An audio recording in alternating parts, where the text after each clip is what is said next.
Let us pray in the name of the Father, and of the Son, and of the Holy Spirit. Amen. O Jesus, through the Immaculate Heart of Mary, I offer you my prayers, works, joys, and sufferings on this day for all the intentions of your Sacred Heart, in union with the holy sacrifice of the Mass throughout the world, in reparation for my sins, for the intentions of all my relatives and friends, and in particular for the intentions of the Holy Father. Amen. Together, let us pray for the intentions of the Holy Father for the month of October, for collaboration between different religious traditions. We pray that believers in different religious traditions might work together to defend and promote peace, justice, and human fraternity. Our Father, who art in heaven, hallowed be thy name. Thy kingdom come, thy will be done, on earth as it is in heaven. Give us this day our daily bread, and forgive us our trespasses, as we forgive those who trespass against us. And lead us not into temptation, but deliver us from evil. Amen. Hail Mary, full of grace, the Lord is with you. Blessed are you amongst women, and blessed is the fruit of thy womb, Jesus. Holy Mary, Mother of God, pray for us sinners, now and at the hour of our death. Amen. Glory be to the Father, and to the Son, and to the Holy Spirit, as it was in the beginning, is now, and ever shall be, world without end. Amen. My dear friends, as we enter in the presence of the Lord, as we begin this new day, let us take a few moments to thank the Lord for all that He has done for us. We see that right from the time of our birth till now, there have been many instances or events where the Lord has worked wonders in our lives. He has guided us, He has protected us, He has shown us the way, helped us to overcome challenges and difficulties. And in this way, we can identify Him guiding us all through our lives. But there are occasions wherein we find it difficult to recognize His presence among us. We find it difficult to identify the blessings and the graces.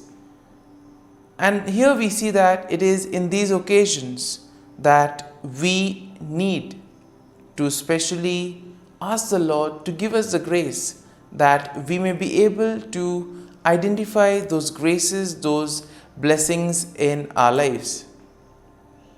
And therefore we see that the first thing to do is to be grateful to the Lord for all that He has done. And therefore, as we begin today's morning prayer, let us begin on this note of gratitude. Let us ask the Lord to help us identify His presence in our lives. And therefore, let us begin by thanking the Lord for all the things that He has done for us. Lord, we thank You for the gift of life. We thank You for giving us talents, opportunities, and various gifts that enable us to become better persons, and also that enable us to reach out to others and make a difference in the lives of others. Lord, we also want to thank You for the gift of our family members, friends, relatives, near and dear ones, and all those who play a very important role in our lives. We see that it is these people who have been instrumental in making us who we are. They are the ones who have devoted their time, energy, and effort. And as a result of it, they have molded us and they have made us better individuals. So today, Lord, in a very special way, we ask you to bless all their endeavors and give them all the graces that they may require in life. We also thank you, Lord, for giving us the gift of this day, a day that would help us in many ways to appreciate the good things that you have done for us, a day wherein we may complete some thing that was left behind, or a day that may present to us various challenges.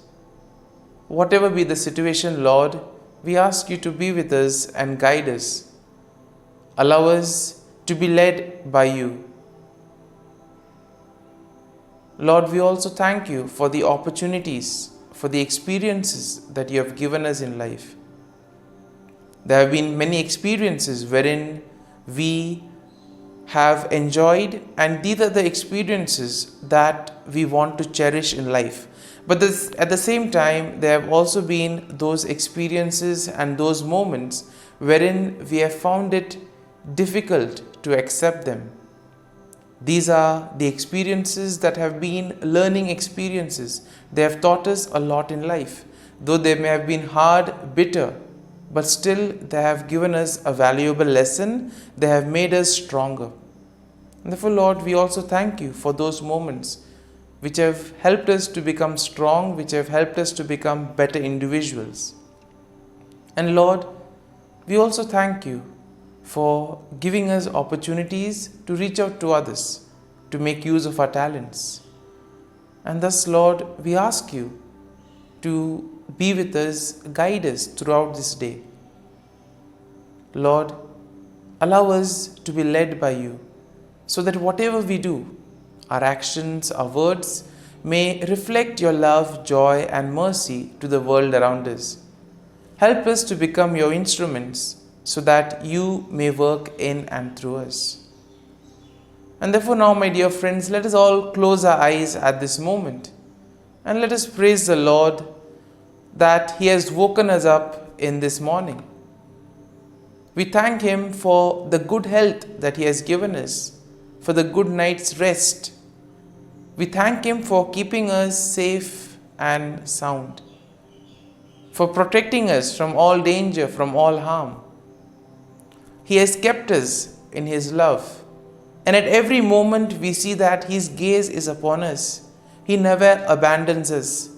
He is always there, guiding us, protecting us, showing us the right path. He loves us. And for all this, let us praise Him, let us thank Him, and let us glorify Him. Lord, as we offer you this day, we ask you that you be with us. Help us to make the right decisions. Help us to do the right things, so that we too may become worthy instruments, that we may be worthy workers in your vineyard. And therefore, my dear friends, let this day be a day of joy and blessings in the name of our Lord Jesus Christ. My dear friends, let us now reflect and meditate on Psalm 65.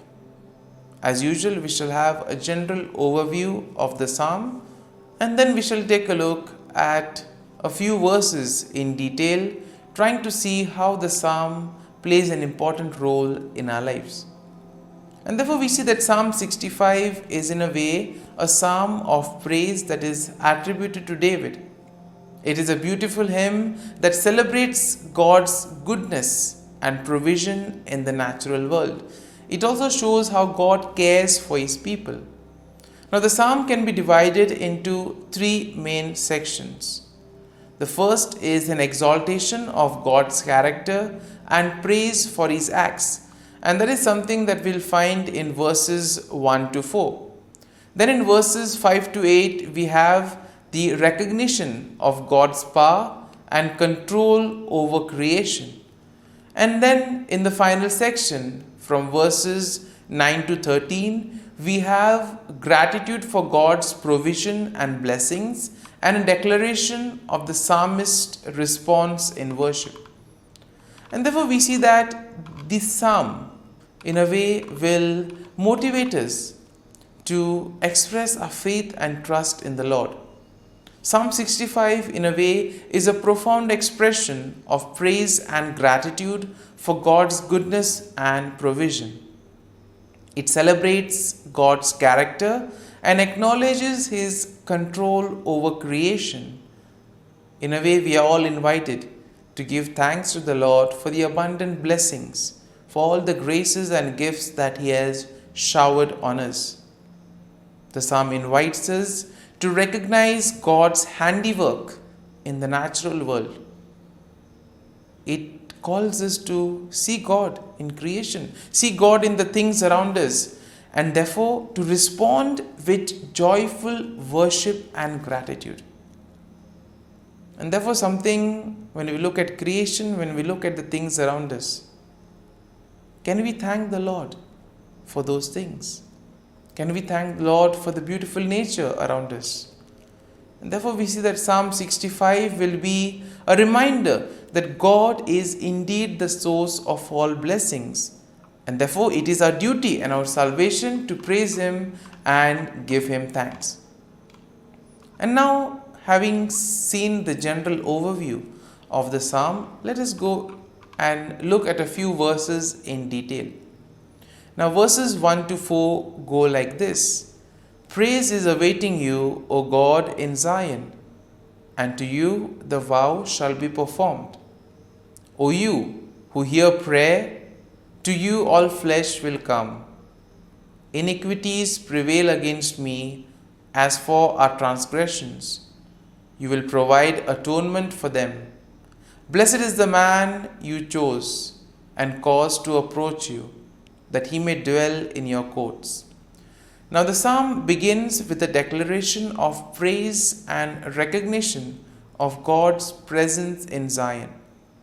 And in this way, the psalmist acknowledges that all flesh will come before God with all their prayers. That means all individuals, all people will go to the Lord with their prayers, and the Lord will welcome them.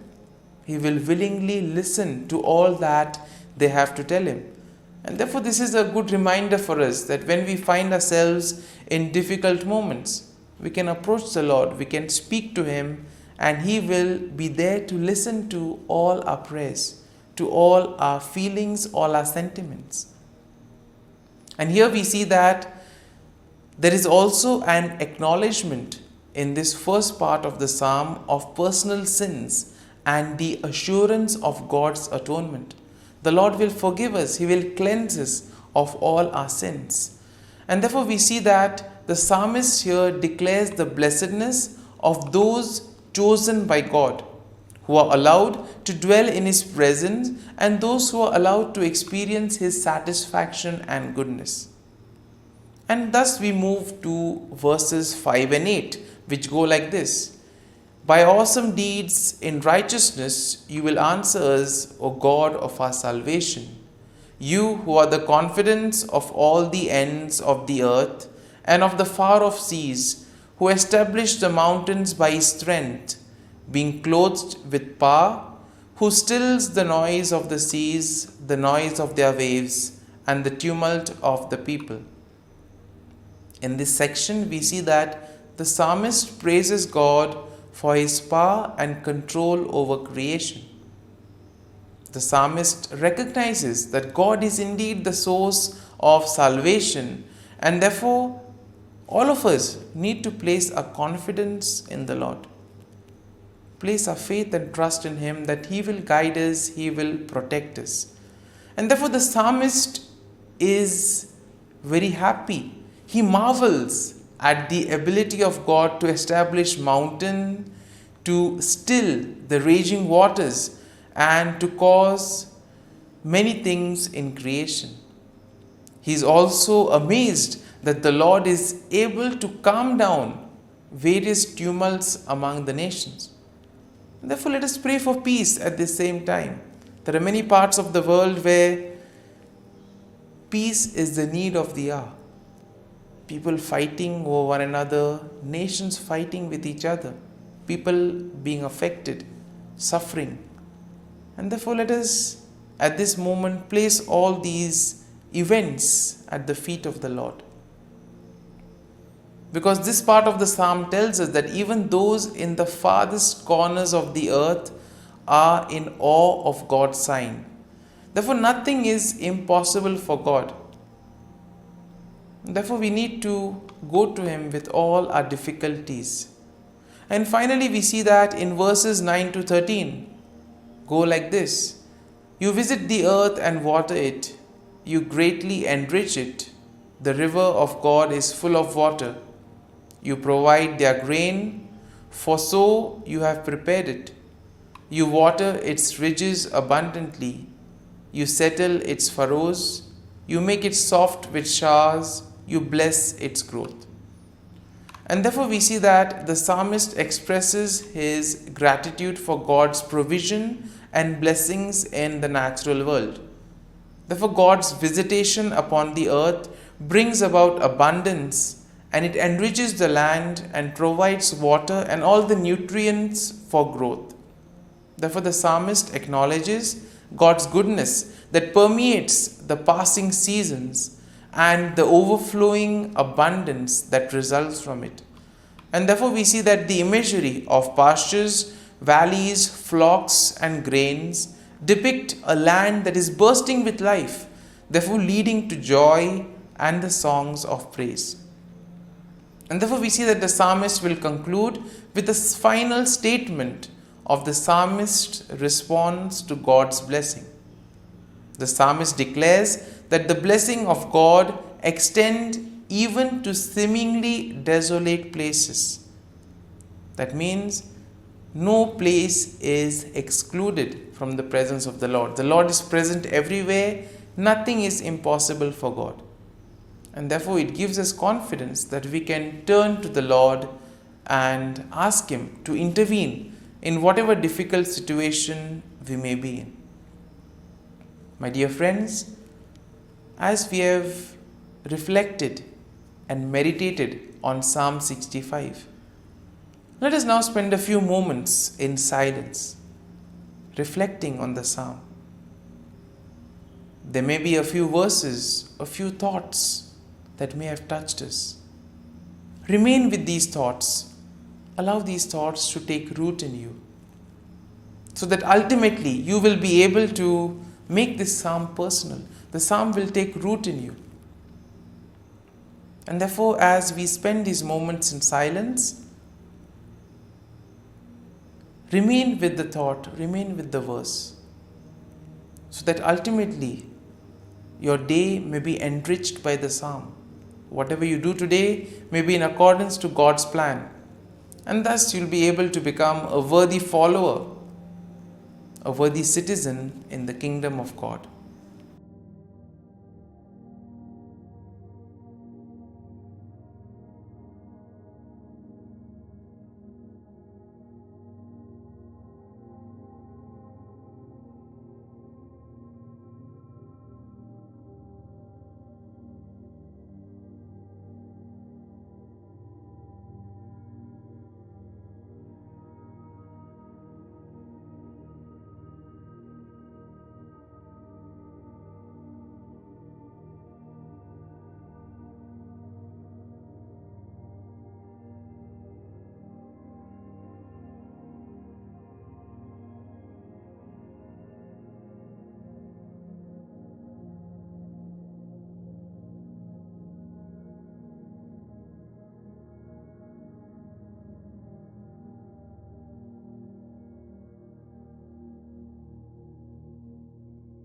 Pray to Saint Michael the Archangel for protection.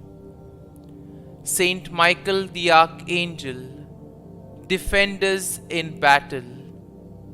Be our defense against the wickedness and snares of the devil. May God rebuke him, we humbly pray. And do thou, O Prince of the heavenly hosts, by the power of God, thrust into hell Satan and all the evil spirits who prowl about the world, seeking the ruin of souls. Amen. Act of Adoration. O Sacrament most holy, O Sacrament divine, all praise and all thanksgiving be every moment thine. Saint Gertrude Prayer for souls in purgatory. Eternal Father, I offer Thee the most precious blood of Thy divine Son, Jesus, in union with the masses said throughout the world today, for all the holy souls in purgatory, for sinners everywhere, for sinners in the universal church, those in my own home and within my family. Amen. May the divine assistance remain always with us, and may the souls of the faithful departed through the mercy of God rest in peace. Amen. Glory be to the Father, and to the Son, and to the Holy Spirit, as it was in the beginning, is now, and ever shall be, world without end. Amen.